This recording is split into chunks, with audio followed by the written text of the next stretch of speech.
Γεια σου, σας είναι ο JohnyThan εδώ και καλώς ήρθατε πίσω στο recurse. Λοιπόν, παιδιά, την προηγούμενη φορά που παίξαμε το παιχνίδι και πριν 2 μέρες επίσημα, πήγαμε με τον Xander κάπου, συζητήσαμε και μετά μας είπε ο ίδιος τι μας φοβίζει πιο πολύ και τέτοια και εμείς είπαμε οι φίλοι που μας φοβίζουν, που θα είμαστε κοντά σε φίλους που μπορούμε να εμπιστευτούμε, κάπως έτσι, και συγγνώμη τώρα που τα μπερδεύω.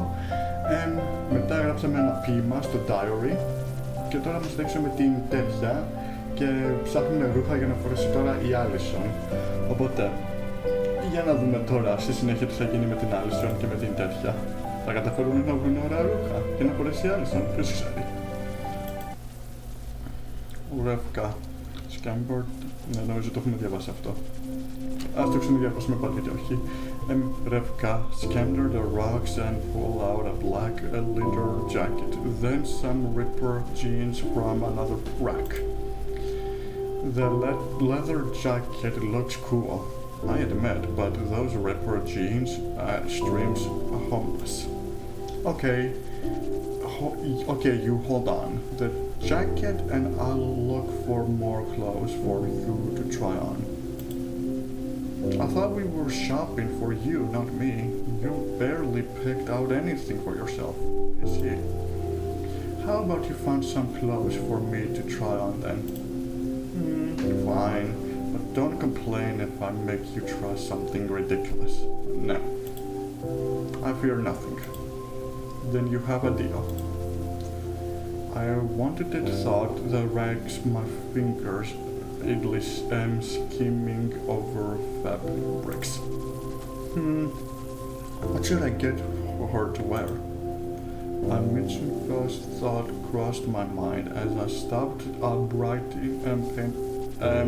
patterned frilly pink dress. Yes, this is perfect. I found something that Revka might be too embarrassed to wear. Though, in all honesty, I think she'll still look completely gorgeous in it. Are you done picking? Yeah, I am.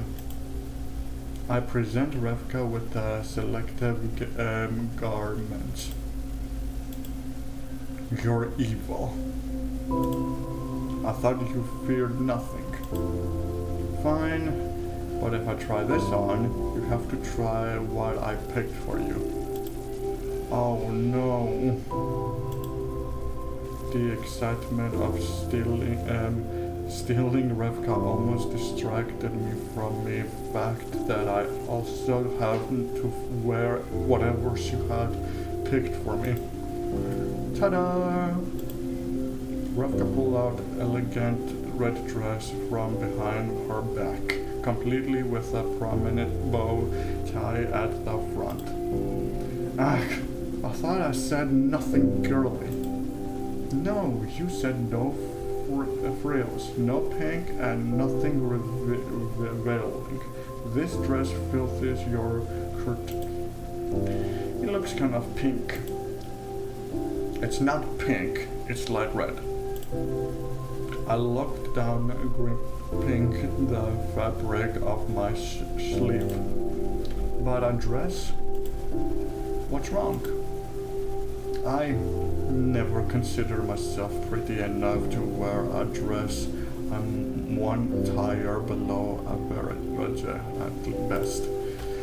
Something as elegant as that won't suit someone as ugly as me. Ugly? Who? Ugly? You? Who said that? Αυτό θα το πει τώρα στον αυτο της να μαντέψω. Και μισό λεπτό να πιω λίγο νερό γιατί διψάω. Και κάνει πολύ ζέστη.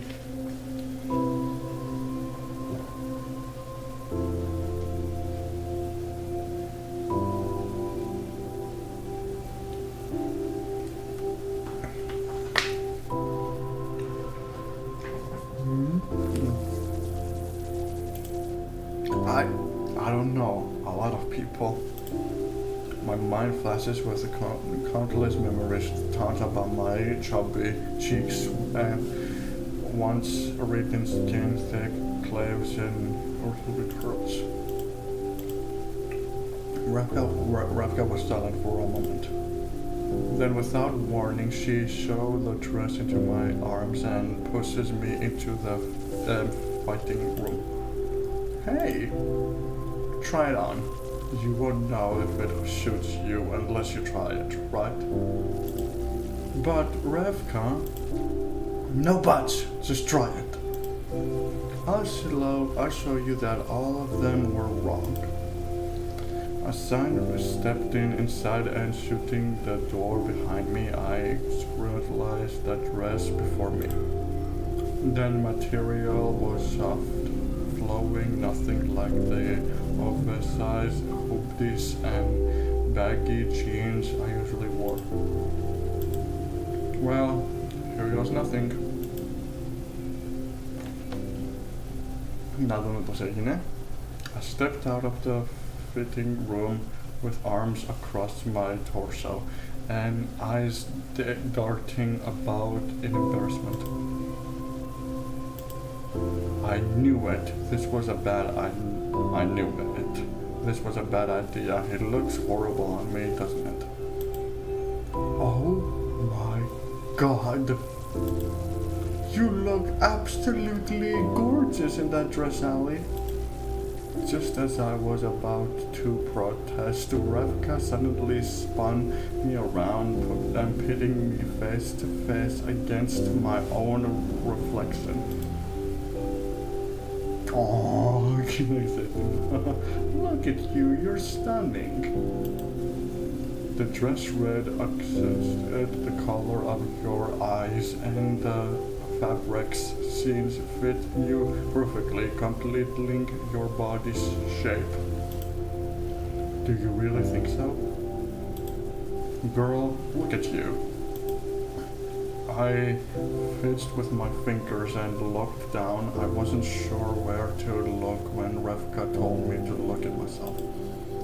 My reflection always felt like an unfamiliar side to me. I always felt like I was looking at a stranger, like I was constantly running away from what I truly looked like. I never liked looking at myself after all. Sure, the dress is pretty, but the prettiest is the one wearing it, don't you think?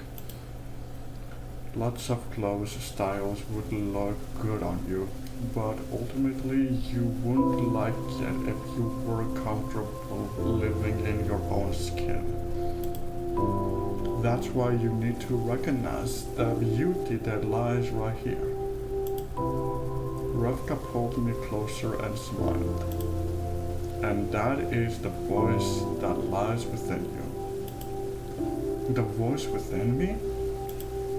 Yeah, hear me out.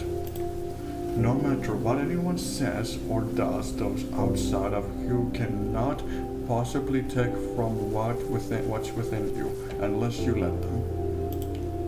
And why would you? Drown out all that thought and words saying that you're not enough. No matter what anyone says or thinks, you are beautiful. I could see her reflection in the mirror, so comfortably warm and welcoming. I wish I could be like her. I wish one day I could learn to be comfortable under my own skin. Until then, I need to hold on to that small voice crying from within my heart, whispering that I am enough just the way I am. And that despite all my scars, I'm beautiful. It's Saturday, which also marks 1 year of Nate's passing. Revka had texted me the location of the cemetery where he was buried, but honestly was still on the edge of deciding whether or not I should go. I mean, I don't even know him. Decisions. I mulled over this strange situation throughout the night, unable to sleep. And just as I decided I would attend, I ended up oversleeping the next day. Oh no, I'm going to be late. Everyone was humble around a corner decorated with flowers, bottled ciders, and scents. Contrary to the somber mood I envisioned of a death anniversary, everyone seemed to be in a good spirit when I arrived. Gasp, gasp. Sorry I'm late. Guys, Ali's here. Phew, thought you weren't coming. My bad, I overslept. Didn't sleep well last night. Why were you that excited to attend Nate's death anniversary? It's not like that.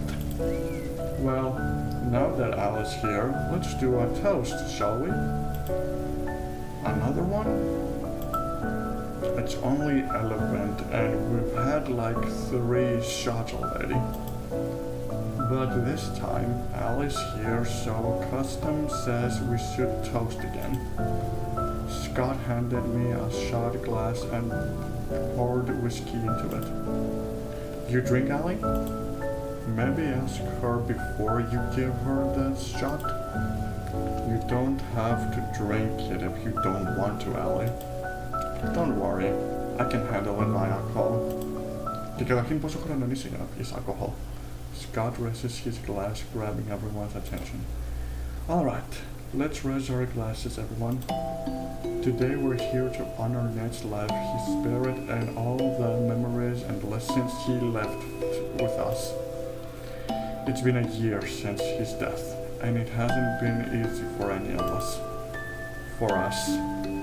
Nate was more than just a friend. He was our mentor, our guardian, our family, our light. We would be standing here today if it weren't for him. For a moment I saw Scott's eyes watering as he gazes at Nate's tombstone, but it was quickly masked by his capped shadow. So, let's carry the flame he's ignited in us with pride. May we hold on the values of love and peace he treasures so much, and may we keep his childic insolence, the foolish kind that daring to believe in hope even in the bleak world. Thanks for giving us a place to call home in this heavily night. Oh, tonight. We clicked our glasses and drowned the whiskey. Whew, ha, that was strong. It felt a bit odd toasting to someone I only knew from other stories. But, Nate, if you're looking at us from above, I want to thank you for being such a good friend to Scott, Alexander, Kylan, and Revka. I hope you're resting peacefully.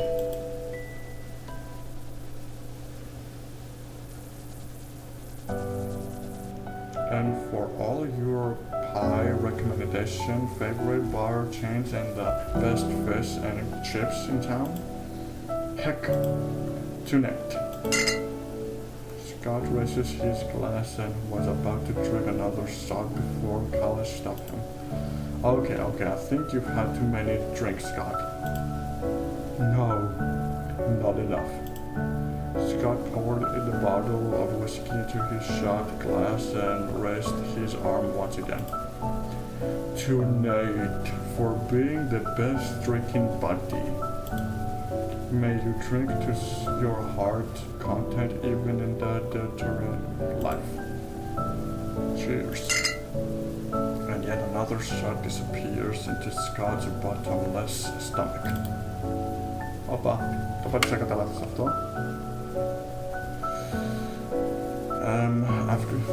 Wait a minute. Scott stops here, don't end up instantly yourself. It's only the afternoon. You can effort to get drunk. Leave him be, Kyle. The alcohol ran out of wine back. I just refilled it with water. So, what, he's getting drunk off water? Drunkenness, hic, is a state of mind. Oh dear, Socrates, Scott is back again. I laugh at the scent, not expecting the calm Scott to have a childish side to him. Unfortunately, some people who were visiting others turned their heads at us, anyone with our loud gathering. Maybe we should tone it down. Hey, shh, shh, shh. I hear Nate. He's talking to me. Everyone immediately tended at his words, watching silently as Scott closes his eyes and cupped his ears in a dramatic fashion. I see. If that's what you want. So, what did Nate say? He wants us to turn back time and recover the thing we lost in the past. Oh, you must be talking about the time capsule that we buried 3 years ago. It's a bit earlier from the stipulated date, but if you really want to dig it out, Scott, does anyone still remember where we buried it? I remember. It should be back in the park under that tree we always sit under. Let's return and dig it up then. But before we leave, Nate, we're welcoming one new member into our new friend group. This is Ali. Say hi, Ali. Hi, Nate. Say hi, Nate. Nate answered with silence. Thanks. It's your drunk. What was that? Oh, Nate says he wants to make it a toast. And cheers. Scott grabs a bottle of apple cider, removed the cap, and poured it all over Nate's tombstone. Ew, must you really do that? It will only attract our ants. Well, at least Nate won't feel lonely that way. I mean, he loves animals. Xander. Nate loves cider too. As everyone started to pack up and leave, it was checking the map on my phone to see how I could get home. Ali, what are you doing? You're not coming with us? Oh, I didn't think I was invited and I don't want to interrupt. Don't be silly, you don't need any invitation. You're a part of our family now. My heart thumps loudly at her words. Family? Okay. Nate, if he were here, he'd also say the same thing. Would make the entire world his family, that guy. Scott, how are we getting to the park? Did you bring your car? I don't have one. I'm broke, remember? Right. We came to drive, we all took a couple of shots. Fine, public transporter it is. I followed them to the park, still touched by Revka words. Family, huh? A warm feeling similar to an embrace spread beneath my chest. I savored this scene of serenity I was unfamiliar with and found confront in this strange but lovely company.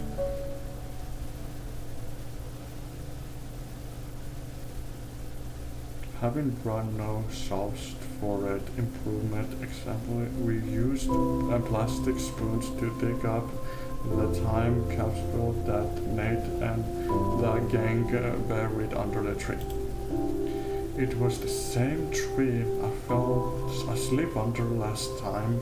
Talk about coincidence. Aw man, my spoon broke. Guess you'll have to use your hands now. After some time of digging, the glint of a tin box finally surfaced. There it is. Xander pried it out of the earth, dusted off the soil, and dramatically presented it to Scott like those knights in the period drama. I'm pretty sure we told ourselves we opened it in 5 years though. Time is relative, my friend. This is pretty dramatic. 3 years isn't that long. I'm pretty sure I remember what I wrote to myself back then. It's probably something like this. It's so stupid. Why is Nate making me write something so cringe-worthy? You know what? I think that's exactly what I wrote. Is that how Xander behaved back then? Oh, don't even get me started. He was quite a rebellious teenage. Still is. Now that you are done speaking, I shall now open the box with a toast. No more toasting. Alright, alright. Jeez, that was loud. My ears are ringing. Rev gets that bottle away from Scott. On it. 3 years ago we buried this time capsule, and now it's time to open it and see what our younger self will have to say. Scott opened the tin box as we all huddled together in expectation. Wow, that made my favorite action figure. That's the letter I wrote for myself and the casual Nate gave me. My watercolor painting my precious followers, and those bear and cider bottle gaps must be Scott's and Nate's. Wow, there are so many of them. They were borderline alcoholics. As we drank through the random objects inside the time capsule, we discovered thick envelopes buried deep under the pile of bottle caps. This must be Nate's.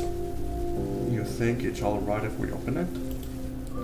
I mean, what can he do about it? Xander? What? Fine, but if we're opening it, I think, Scotty, you open it. You're the closest to him after all. Me? The closest? Hardly. We watched Scott carefully open the envelope with bated breaths rewinding. Lo and behold, more envelopes inside the envelope. True to Scott, word inside the envelope were a series of smaller envelopes. Each envelope had a name written on them, addressed to everyone except me, of course. Scott silently passes its envelope to its recipient. Typical Nate, always sticking of us. I have a feeling I'm going to cry when I read whatever is inside. But he didn't need to say that. His eyes were already watering, and it was clear from his hoarse voice that he was holding back tears. I glanced at Xander, and even his usual caffeine attitude was replaced with an unusually somber expression. How about we distance ourselves for a bit and recommence when we've calmed down? That sounds like a good idea. I'll wait here for your return. Scott handles me a time capsule. Then you'll be in charge of keeping the time capsule safe. Feel free to browse whatever is inside in the map. And so the group parted momentarily, leaving me alone with the tin box. I wonder what Nate wrote for each of them. I sat under the big tree and, having nothing better to do, started inspecting the tin box contrast. After some digging, I realized there was something sticking at the base of the tin can. At first I thought it was an old sticker, but upon peeling it I realized it was a piece of paper with some words scrambled at its back. Curious, I began to read it. All we can do now is to touch the last blades of grass. Last gentle stroke of the sun. Laugh, cry, and die in joy. This flicker mortally we have. What is this? It seems like a poem, but where have I... the apple? Allie, what have you got there? Wow! Εσύ είναι αυτός που το έγραψες. Xander, you're back. That was fast. Look, I found a paper with a poem on it. I reached my hand into the box again, but somehow I couldn't find it amidst all the bottle caps. Where did the paper go? I swear I put it back inside the... Are you okay? Were you hallucinating? No, I swear it was just... where did it go? What's the panic about? Alice said she found a piece of paper inside the box, but it disappeared into the thin air. A paper? Yeah, it's a small one and it had a poem on it. Could have sworn. I continued to rummage through the contents of the box and even sourced the nearby grass for the paper, but it was nowhere to be seen. Are you sure you're not mistaken? I swear it was there. I'm so sorry. I may have lost something important to you. Don't sweat it. Maybe you're just tired. Yeah, look at those eye bags. Did you have enough sleep? As a matter of fact, I didn't. I kept apologizing for losing the mysterious piece of paper, but nobody made a big deal out of it. Soon Kai and Raven returned. Kai's eyes were completely red and swollen, and Revka also seemed to have barely recovered from a fit of crying. Everyone good. Yeah. Damn it, Nate, why did you have to sniff? After all that emotional moment, an awkward silence settled between us. Let's call it a day. Yeah, I think I need some time to myself. Rev, you got some snot. Oh, shut up, you. The gathering distance and we went our own separate ways. But it turned out that Kai and I lived in the same direction, so we ended up walking to the same bus stop. Oh no, what do I say? I'm really bad at making conversations. Should I just give him some alone time, or should I make small talk? Hey Ellie, I just want to say thanks for hanging out with us today. I know it's awkward to visit a grave of someone you've never met before, but we really appreciate it. We finally get to celebrate Nate's life with another person outside the friend group. Not many people remember Nate after all. Something in Kyle's words strikes me as strange. What do you mean, not many people remember him? No.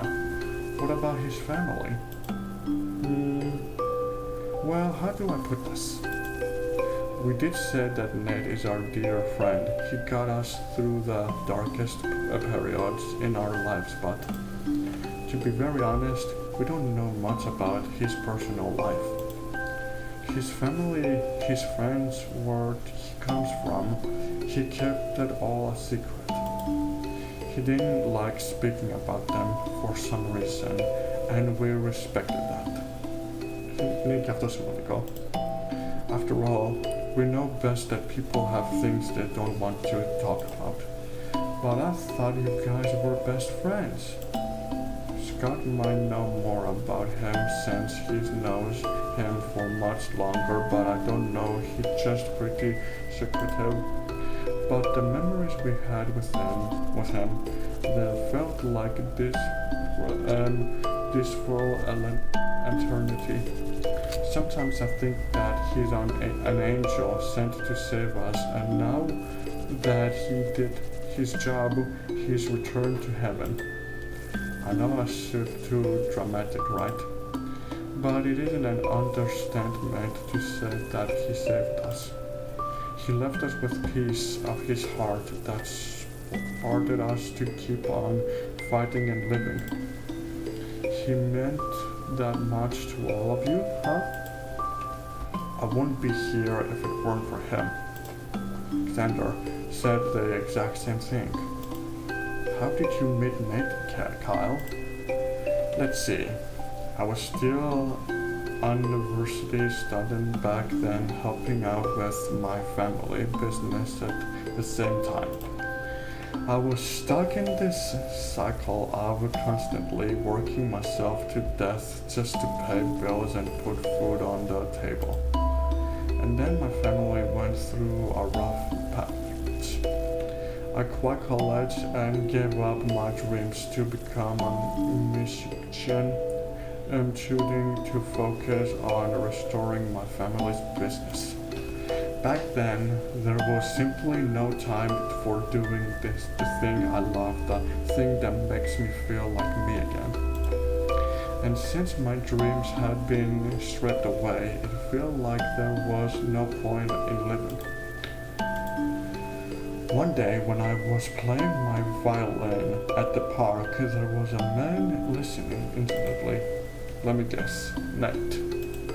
Yep, that was Nate, alright, my only audience. Soon after we had a talk over a cup of coffee, became friends, and the rest was history. He helped me rediscover what was most important to me, and bit by bit, the world seemed like a brighter piece thanks to him. I see. That's wonderful. What about you, Allie? Do you have anyone you trust? Trust? Huh? I'm more of a skeptic than anything else. True, you don't seem like someone who actively relies on others. It's good to be independent, but you can't carry everything by yourself, does jag påstå. Life would be better if you had people to share your burden with. But what if I don't want to share them? I mean, my problems belong to me. I don't want to be a burden to others. I mean, why would I show others the ugly parts of me when I can't even accept them myself? Tetulles afto. Allie, you're scared, aren't you? Scared to open your heart and let someone in, knowing there's a possibility that they'll escape with your deepest secrets and leave your vigilance instead? How did I know? Because I struggle with the same thing. In order to prevent that tragedy from happening again, my only choice was to lock my heart behind multiple gates and toss the key to someplace nobody, not even me, could find it. The only thing that gave me is unsolved emotions issues through Hall. Haha. It was only after I met Nate that I started to open up and learn how to trust again. But how do you do it? How could you trust others with your everything, knowing that they could break at any time? But if they don't, what if they choose to stay? What if instead of breaking your heart into a million pieces, they piece them together to create something beautiful? There was a time when I thought I could do everything alone. I isolated myself so I wouldn't get hurt by others. I was a dark It was a dark and distressed time. Humans are social creatures. We crave community and connection with others to build lasting bonds and to support each other. Kyle? Just then a bus approached the stop. Oh, that's my boss. Thank you for that encouragement, Kyle. You don't know how much those words meant to me. Hehe, I'm glad it helped Allie. Take care on your way home. I hopped on the bus, pausing to glance back at Kyle. Oh, he glances and turns in the light, tells me grateful on him and catches a golden glow around his and almost as he was rattling warm. And when our eyes met, I felt something new, like a line of quiet, invisible connection waving between us. One day, I'm sure you'll find someone you trust. And even if you don't remember, we're always here for you. Haha, thank you. Kyle to hope that one day I can also be someone you can lean on, someone you can share your burden with. But first,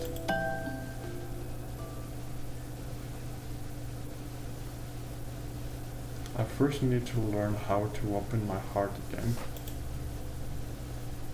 Sometimes later Revka texted me that everyone is gathering tonight for dinner at the park. She stated that my presence is probably, but I told her I would be late because of my part-time job. Okay. Εγώ όμως λέω να το σταματήσουμε μέχρι εδώ. Λοιπόν, η allison φόρησε το φόρεμα που της έδωσε η Revka. Μετά πήγαμε στο νεκροταφείο για να γιορτάσουμε τον έναν χρόνο που πέθανε εκείνος. Ήπιαμε όλοι πολύ μπύρα που παρόλο ήταν νερό που έβαλε η Revka στο τέτοιο, στο wine. Και ξαφνικά εγώ και ο τέτοιος μιλήσαμε και αυτός είπε κάτι λόγια που έκανε την allison να νιώσει πολύ καλύτερα. Και τώρα η allison είναι κάπου που την καλέσανε για ένα πρωινό. Τι θα γίνει μετά? Κανείς δεν ξέρει. Αλλά αυτή η μουσική πάντως. Αυτή η μουσική ρε φίλε. Πω, μου άρεσε πολύ να έχω και αυτή τη μουσική κάποτε. Αλλά τέλος πάντων θα τα σταματήσουμε όλα μέχρι εδώ. Θα μάθουμε την άλλη εβδομάδα τι θα γίνει στη συνέχεια με την allison και τους φίλους της. Και ποιος ξέρει τι άλλο θα γίνει. Και να θυμηθούμε ότι αυτό είναι μόνο το demo επίσημα, γιατί λέει wishes on Steam. Οπότε μόλις βγει ολόκληρο το παιχνίδι στο Steam θα το αγοράσουμε και θα το παίξουμε και εκείνο. Αλλά για τώρα απλώς θα γιορτάσουμε και να παίξουμε το demo. Αλλά τέλος πάντων, θα σταματήσουμε μέχρι εδώ. Μην ξεχάσετε να βάλετε μια εγγραφή και να αλλάξετε αυτό το βίντεο. Και πάμε. Θα σας δω στο επόμενο βίντεο. Γεια σας!